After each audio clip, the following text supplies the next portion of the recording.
Did the trip rouse any ideas to you about new activities and projects of interfaith dialogue? Well, new activities and projects. Well, I'll say this, that within my own classes, I teach contemporary moral problems, social and political philosophy. I've just gotten back, and since I've gotten back, I haven't had to create new syllabi, for my courses and so on. But already I've had the opportunity to include in our class discussions my perspective, having come back from Turkey, able to, affirm that the sort of view that many people in the United States have of Islamic people all grouped together without making any interesting distinctions. Well, I'm able often to contribute to those discussions in groups of students, 30 here, 40 there. What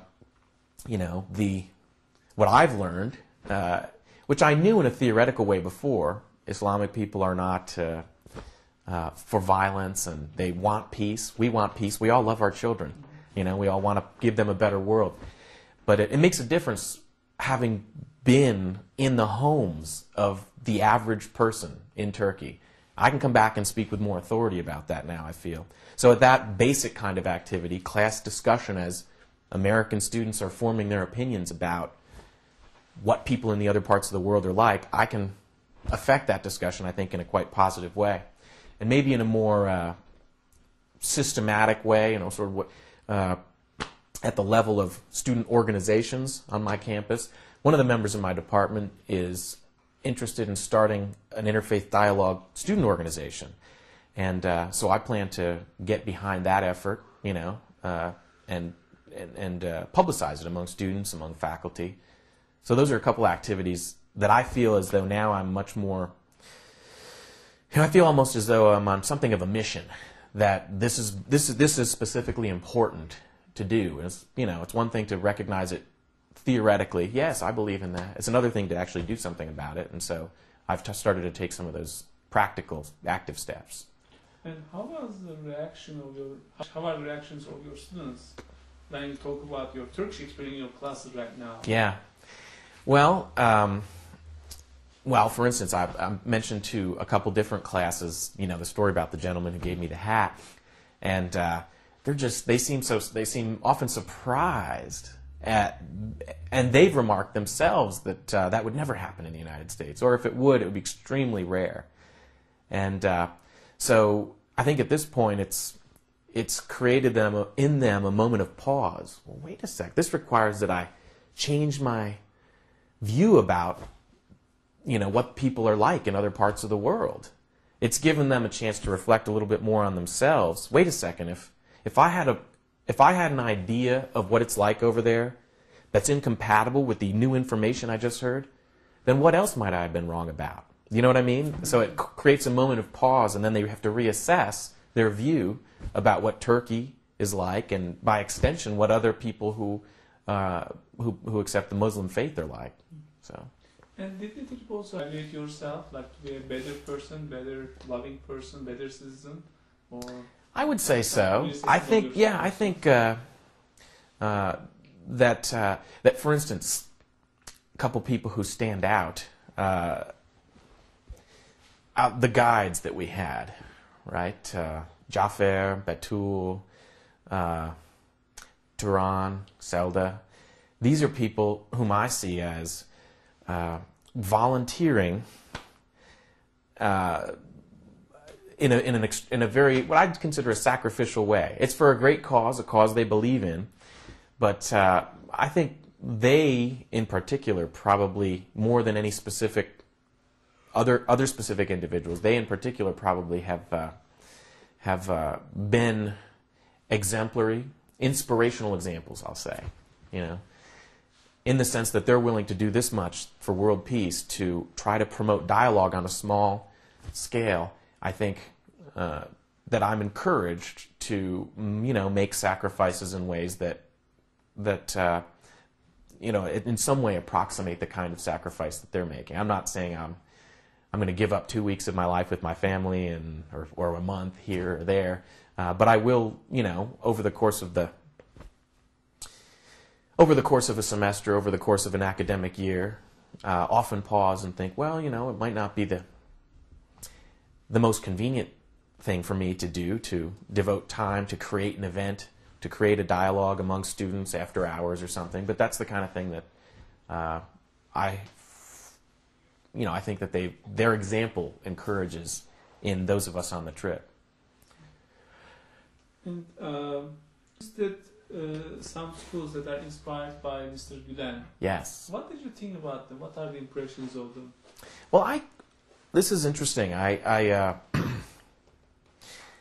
I will say that I believe it was there's a range. Okay, back up. There's a range among the faculty that I think is interesting. A range of views of what kind of education ought to be provided to the students. I remember for one evening we had a meal at a Gulen school in Izmir, and we talked at the table at which I was seated to a number of faculty, a number of supporters, and I had extremely friendly dialogue with a number of them. There was one gentleman in particular who was a faculty member at the school. I believe he may have taught. He said he taught English and the sciences. I'm not sure exactly what the subject area is. However, he impressed upon those of us at the table who were visitors very quickly that the number one goal of education in his class, as far as he's concerned, is to dissuade students away from atheism, to get them away from atheism. And I thought, that's interesting. In a science class, why would that be a concern? Specifically, it seemed like the concern would be to learn more about the natural world and so on. And it seemed to him as though the number one goal of education, of learning about the structure of the elephant's ears, of learning about the structure of the eye, is in order to prove the existence of God, as if every little bit of education is good for nothing else except promoting monotheism. One end of a spectrum, that this is the goal of it. And another end of the spectrum, I also talked to faculty members who suggested that it would be, that it's, that what we do, for instance, at Fatih University, that what we teach is the received science in our disciplines, in chemistry, in biology, and likewise, even at the lower level, at one of the colleges that we visited. I also talked to faculty who suggested just that no, our primary goal here in this institution is to promote education in the disciplines like biology, chemistry, English, and so on, rather than any specific religious agenda. And so I did see a range of faculty, and I thought, well, that can be quite healthy, to have a divergent views among the faculty about what indeed ought to be taught to these students. And I think that way the students probably get a little bit more of a rounded perspective. There are all kinds of people in the world with all kinds of goals. But I will say this, that, for instance, I'm trying to remember the facility that we went to. It might be the school in Istanbul. It was a beautiful facility. No, it was Fatih College, I believe.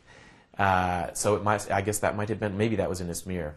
In any case, it was a beautiful, first-rate facility, and the students that I had encountered there were very impressive. I remember a little 10-year-old girl, Mina, who I met in the library, and she seemed shy at first, and I thought it was because she couldn't speak English, but finally someone encouraged her to answer a question I was asking, and it turned out, her English was extremely, it was beautiful, and she wanted to be a doctor when she grew up, and I thought, this is great. This is a school at which, a little girl is learning English and her dreams are being fostered. She's encouraged to grow. And in that library, I looked around and I saw books that I was, to be honest, a little bit surprised to see. They were on some pretty challenging topics. Not all of them, and some of them were written actually by, some of the more renowned 20th century atheists. And so I thought, this is really good. The students are being encouraged to consider these points of view, and sooner or later they're going to have to confront them, right? So I was quite impressed with the the diversity among the faculty, and to take one example of a student, this 10-year-old Mina, who is a young woman, being encouraged to seek a really quite impressive dream, to become a doctor. And it looked to me as if her dream was, was a seed being watered at the school. So I was impressed.